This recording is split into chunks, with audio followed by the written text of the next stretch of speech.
Hello, everyone. Welcome back to a special, very quick, very special bonus episode of Uncanny Treks.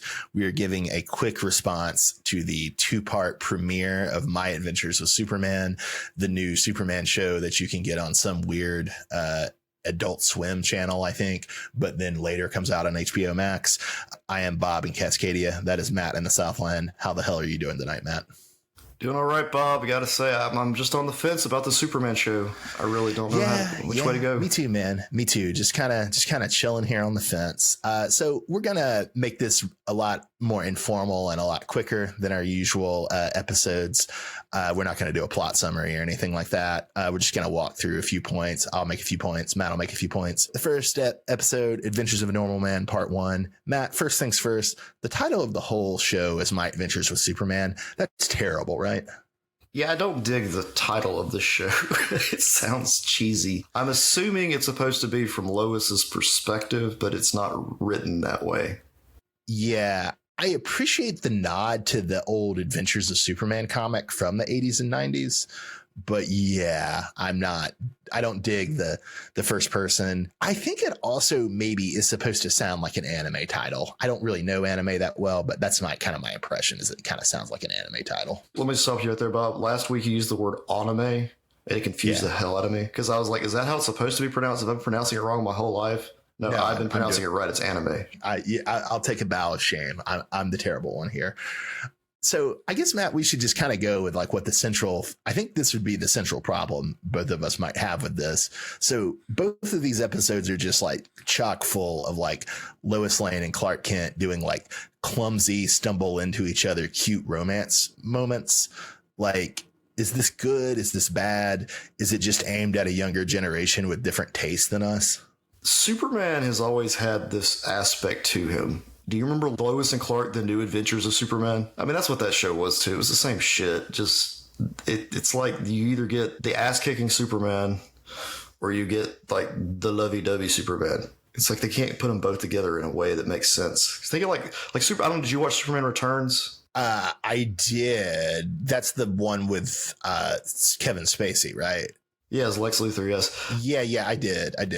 It's like they have issues combining the like badassery that Superman can have with the romance aspect. It's just too much. To be clear, I don't think I'm objecting to the romance because I'm fine with that. I love Silver Age Superman comics. I love the early 90s Superman comics that we grew up on. Yeah, I love Superman, the animated series. I have fond memories of Lois and Clark, although I have no idea if I rewatched that show, how the fond memories would stand up. But I guess it's the specific way they're doing all this like teen angst and all these like clumsy, they keep butting into each other and they're obviously like really horny for each other, although it seems wrong to use the word horny because it's such a wholesome show. Like I just think it's like the specific way they're handling the romance, not the romance itself, if that makes sense. Yeah, I think that fits in with the anime aspect. I haven't watched a lot of anime, but yeah, I mean, Lois's primary attraction to Clark is that he's just a big dude. And he's cute. Yeah. So I did want to run through a few of the Easter eggs in the first episode. So, Matt, did you notice that Lois had a Vicky Vale clipping on her bulletin board? I did not. No, I completely missed that. And then this will be a way to spin into a lot of other references. But how do you feel about Jimmy Olsen being young Fox Mulder? I mean, he's a conspiracy theorist. It's different characterization. I kind of like it. I don't really have a problem with it. It's kind of funny. Okay, you're fine with it. Yeah. I don't love it, but it's amusing. Like, and it's, clearly it's a way for them to world build, right? He mentions things that, could be understood to be Starro or Masur Mala or the Atlantis, right? So it's at least a way for them to world build. So did you catch what the giant robots are a reference to? Yeah, they vaguely reminded me of the Fleischer cartoons. Yeah. The second Fleischer Superman short is Mechanical Monsters. Totally. And then did you catch in the first episode all the name dropping they did of early 90s Superman creators? Yes, I did catch that. I was like, oh, yeah. So they have like minor characters named Simonson, Bogdanov, and Jurgens. So clearly after the writers, Louis Simonson and Dan Jurgens, and the artist, John Bogdanov. And then what do you think of the News Kid Legion? Well, it should have been the Newsboys, but of course that's not PC anymore, so they called it News Kid. Yeah, I mean, I guess it's kind of a creative idea, right? Like, I don't think I don't think anybody has ever explicitly made the connection between the Newsboys or the News Kids and the Daily Planet, but in hindsight, it's kind of obvious. So, like, why not, I guess? Yeah, it also reminds me of like Sherlock Holmes shit. Baker Street Irregulars. Yeah. Lois has her own Baker Street regulators. Irregulars. Irregulars. Irregulars. Not the regulators. Regulators. Mount up. Yeah. And then did you catch the electric blue Superman logo that showed up during the big fight with the mechanical I did, monsters? yeah. I completely forgot about that part of Superman's life when he was electric blue boogaloo, whatever. Late 90s. Was it already clear to you in the first episode that Leslie Willis would be revealed or become Livewire? Oh, no. I had no idea. Did you catch on? I can't really say I caught on because I was trying to figure out something, and then I saw the cast list on Wikipedia, and it had Livewire in it, and it also had a bunch of other characters in it who are nowhere near these two-parters. So kind of spoilers. Shoot, man, that's why you want to watch the next episode. Something badass is going to happen that you know about. Oh, I don't know about that, dog. I don't know about that. So you seem to think you liked part 2 of Adventures of a Normal Man a lot more than part 1. Am I remembering that right? I really did. Yeah, I like the second episode much better than the first episode. Okay, I don't know that I felt that, but I think that was a common thought on the internet. Is it just because he got into the costume, or could you quantify it anymore? For starters, it opens up with the whole when he was younger and he's learning about himself. Can I just say that filled me with dread, because as episode 2 started with that Clark Kent flashback, I was like, oh God, is every episode going to open up with I think they are, which I don't really have a problem with. I think it's kind of interesting, but yeah, I think they probably will. I don't have a problem with it in theory, but in practice, I have not liked it in these 2 episodes. But then, like, Jor-El shows up, and Jor-El looks like Odin, which is crazy. I described him as in my notes as butch, bearded, and almost Zod-like. Yeah, I mean, he's pretty scary looking, and Clark's scared too, which I liked. I like to see the Superman doesn't know what's going on. So when he does eventually, learn about his heritage and gets the suit and does all that stuff, the interesting thing about this scene is that it reminds me of Superman the movie, where he goes into the fortress, but see, the thing is, 10 years go by between him going into the fortress and then leaving, whereas in this show, seconds have gone by. Yeah, that's interesting. I did kind of like the depiction of like the rocket kind of like having grown under the field they buried. Yes, that is cool. It felt kind of like a proto Fortress of Solitude. That was kind of interesting. Right. And that's kind of what I got the same impression too. Like, I kind of wonder if they're just going to have his fortress in Smallville. Yeah, that's a kind of interesting spin on the mythos if they do that. I will say, like, the great invention of John Byrne in the mid 80s was to have the Kents be alive when he rebooted Superman. And in general, I like the Kents being alive. I think the Kents are fun characters. But I don't know. I think for this show, it's kind of a mistake. Like, I think the Kents being alive is not great. That's partially because I don't love the voice acting behind the Kents. But I also feel like if you're going to focus so much on like the Lois, Clark, and Jimmy like triangle, right, and like their adventures and Lois and Clark's romance, it just seems like it really breaks the immersion in not great ways to have Clark run back to Smallville every episode. Well, it clearly stated that like Smallville was only 90 something miles from Metropolis. It breaks the immersion, Matt. I don't like it. He can run really fast. I'm not saying he can't do it. I'm saying it's bad. Like, it breaks the tone of the show. He could commute. I know, Bob. It's not a point about realism, you idiot. It's a point about the emotions.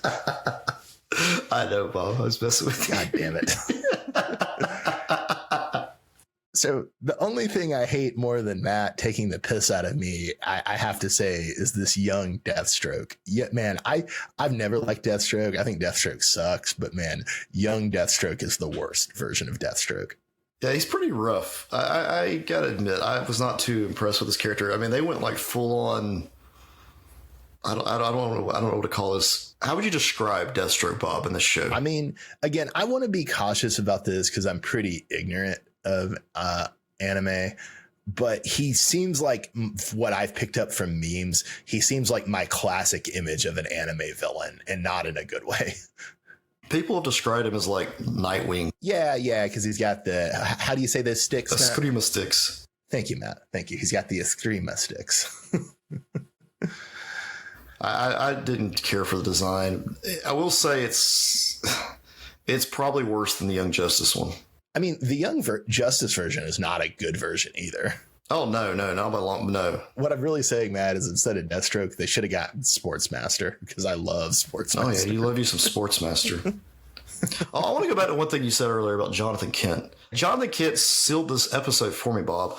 That funny ass line he has when he goes out there and Clark's so he's about to get in the machine, and he he's like, oh, well, I'm done here, and he walks away. I don't like this, John. What's not to like about a boy digging up his childhood spaceship? It's the most natural thing in the world. Boy, I'm not feeling so good. I better go.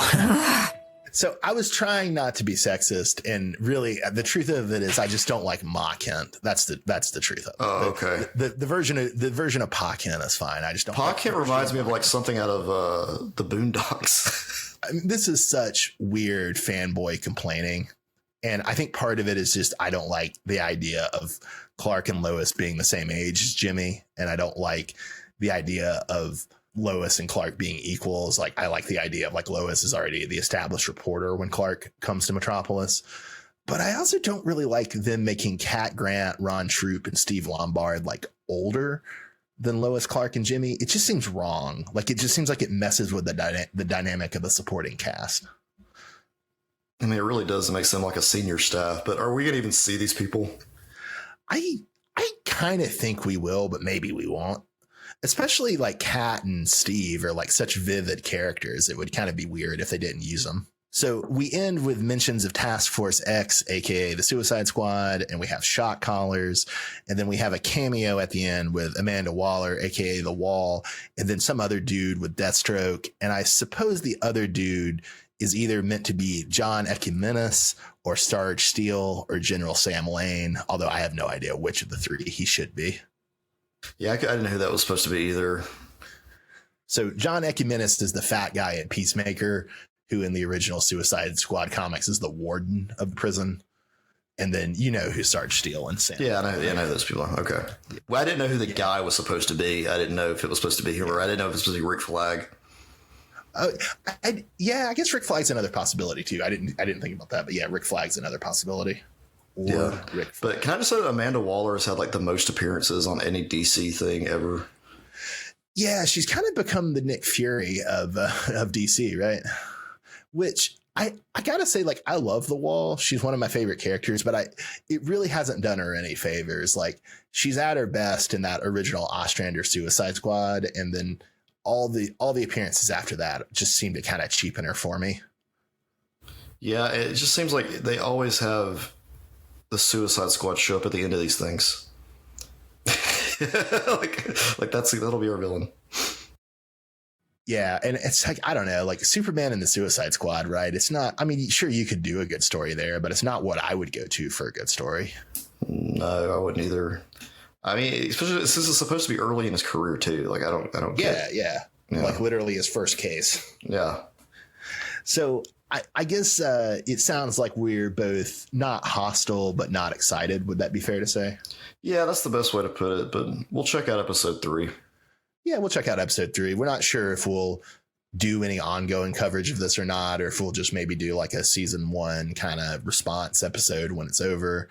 We'll see. No promises. And, like it's great that there's a Superman cartoon again. I mean, it's insane that there hasn't been one since the 90s. Like, that's insane.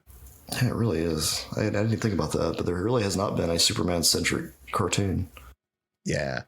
So, and it's also like, even if we wind up not liking it, which, I'm kind of leaning in that direction, it's fine. It's not like it's bad. It's just, we're old men and not everything has to be aimed at us. Although we want it to. We want it to be, but it inevitably won't be. And that's fine. So this has been Uncanny Treks doing a special quick, although maybe not as quick as I hoped, but then I put too much in the notes, so that's my fault. But doing a quick recap of I'm just going to start calling it Superman 2023. That's what I'm going to call it. I'm not saying that stupid title. So a quick recap of the first 2 episodes of Superman 2023. Please check us out on Patreon. Check us out on our other Uncanny Treks offerings. I am Bob in Cascadia. That is Matt in the Southland. Have a great night, everybody. Thanks for listening.